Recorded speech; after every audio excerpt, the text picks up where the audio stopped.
शिमला नगर निगम चुनाव की घोषणा के साथ ही सभी राजनीतिक दल तैयारियों में जुट गए हैं। शनिवार को कांग्रेस कार्यालय राजीव भवन में शिमला ग्रामीण कांग्रेस की बैठक का आयोजन किया गया, जहां पर शिमला ग्रामीण के विधायक और मंत्री विक्रमादित्य सिंह मौजूद रहे। बैठक में नगर निगम चुनाव को लेकर रणनीति तैयार की गई, साथ ही एक कमेटी का गठन भी किया गया जो वार्डों में जाकर विजयी उम्मीदवारों की सूची तैयार करेंगे। बैठक में विक्रमादित्य सिंह ने सभी कार्यकर्ताओं को एकजुट होकर चुनाव लड़ने की अपील की है और पार्टी के खिलाफ जाने वालों पर सख्त कार्रवाई करने की चेतावनी दी है।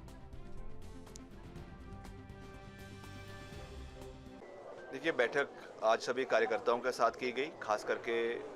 मैं शिमला ग्रामीण का विधायक हूं और यहां के हमारे 4 वार्ड जो है वो इसमें आते हैं, तो वहां के सभी हमारे पार्टी के कार्यकर्ता यहां पे उपस्थित थे। जो आवेदक है वो भी यहां पे उपस्थित है, जो भी अपना आवेदन देना चाहते हैं। तो हमने यही निवेदन किया है कि आने वाले समय में एक कमेटी का गठन किया गया है, जो कमेटी हमारी दोनों वार्डों के अंदर जाकर वहाँ के कार्यकर्ताओं के साथ बात करेंगी, वहाँ के आम लोगों के साथ बात करेंगी और फिर एक रिपोर्ट जो है वो पार्टी को दी जाएगी और उसके बेसिस पे हमारी स्क्रीनिंग कमेटी ये निर्णय लेगी कि किसको पार्टी का टिकट देना है, क्योंकि इस बारी जो चुनाव जो है वो पार्टी सिंबल पर लड़े जा रहे हैं और हमें पूरा विश्वास है। अभी हाल ही में कांग्रेस पार्टी की सरकार को बनाने में प्रदेश की जनता की और ख़ास करके मेरे निर्वाचन क्षेत्र के लोगों का भी बहुत बड़ा योगदान रहा है। तो फिर से वो कांग्रेस पार्टी का पूरा समर्थन करेंगे और हम मिलकर आने वाले समय में इस इलाके के मसलों को उठाएंगे, यहाँ के विकास कार्यों को करेंगे और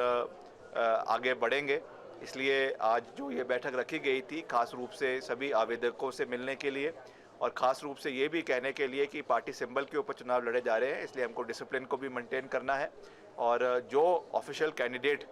पार्टी का होगा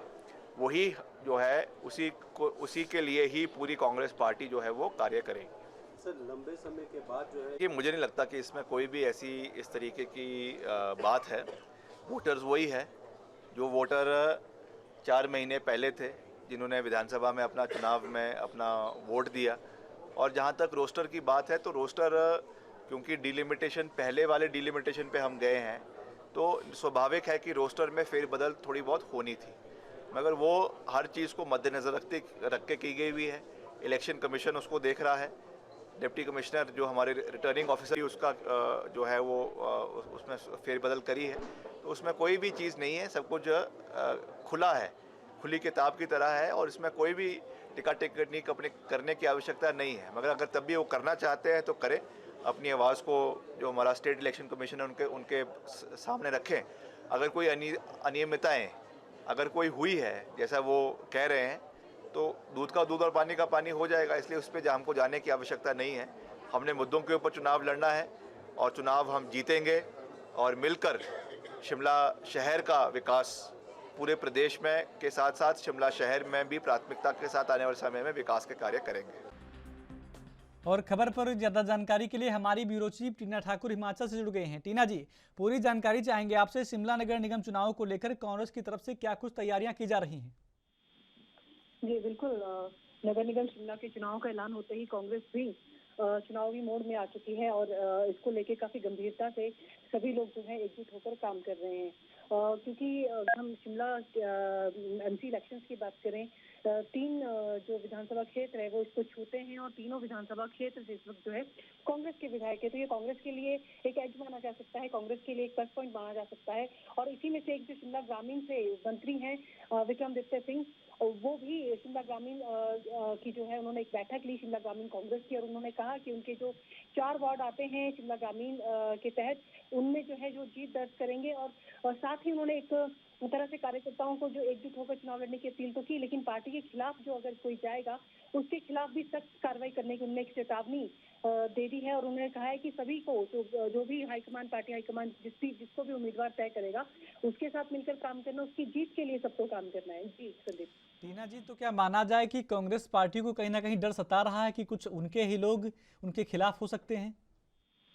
जी देखिए, अभी सरकार बने 3 माह का समय हुआ है, पहली बार है कि कांग्रेस या किसी भी सरकार को सत्ता में आने के बाद इन चुनावों का सामना करना पड़ रहा है, तो निश्चित तौर पे कांग्रेस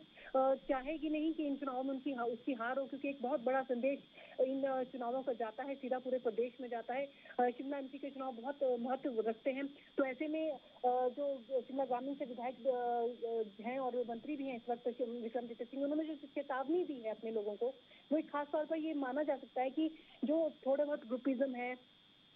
है या थोड़ी बहुत नाराजगी लोगों में है, वो इस बात को लेकर सख्त एक चेतावनी उन्होंने दे दी है कि किसी भी चीज को इन चुनावों पे हावी नहीं होने दिया जाए। सभी लोग जो है एक जो पार्टी उम्मीदवार है उसके लिए काम करें और उसकी जीत के लिए काम करें, और उन्होंने ऐसा ना करने वालों के खिलाफ एक चेतावनी भी उन्होंने सख्त कार्रवाई करने की दे दी है। तो ऐसे में जो कांग्रेस है वो जरूर ये चाहेगी कि ये जो चुनाव है इनमें उनको बिना किसी परेशानी के जीत हासिल हो। जी संदीप। टीना जी, अभी आपने जिक्र किया कि सरकार बनने के बाद ये पहली बार है कि नगर निगम के वहां पर चुनाव कराए जा रहे हैं, तो क्या माना जाए ये चुनाव जो है कांग्रेस के लिए चुनौतीपूर्ण हो सकते हैं? देखिए, अभी तो ये दोनों के लिए चुनौतीपूर्ण है। कांग्रेस के लिए इसलिए ज्यादा हम मान सकते हैं कि एक तो 3 महीने का समय, 3 महीने से ज्यादा 4 महीने लगभग होने जा रहे हैं कांग्रेस को सत्ता में, तो तमाम तरह के जो वादे हैं, जो तमाम तरह के जो चीजें थी, वो भी कहीं ना कहीं इम्पैक्ट करेगी। हालांकि चुनाव स्थानीय रहते हैं, लेकिन ये जो चुनाव है स्थानीय तो रहते हैं, लेकिन इसमें मुद्दे जो है वो जो प्रदेश व्यापी है वो रहते हैं। तो ऐसे में जो ये नगर निगम के चुनाव है काफी महत्वपूर्ण है, और भाजपा क्योंकि पिछली बार सत्ता में थी और कांग्रेस को लगभग 10 साल हो गए हैं निगम की सत्ता से बाहर, तो निश्चित तौर पे कांग्रेस चाहेगी कि अगर जिस तरह उन्होंने विधानसभा के चुनाव में जीत दर्ज की है, वो इन चुनावों में भी जीत दर्ज करे और 10 साल बाद जो है निगम की जो सत्ता है वो वापिस हासिल करे। जी टीना जी, जानकारी देने के लिए आपका बहुत बहुत धन्यवाद।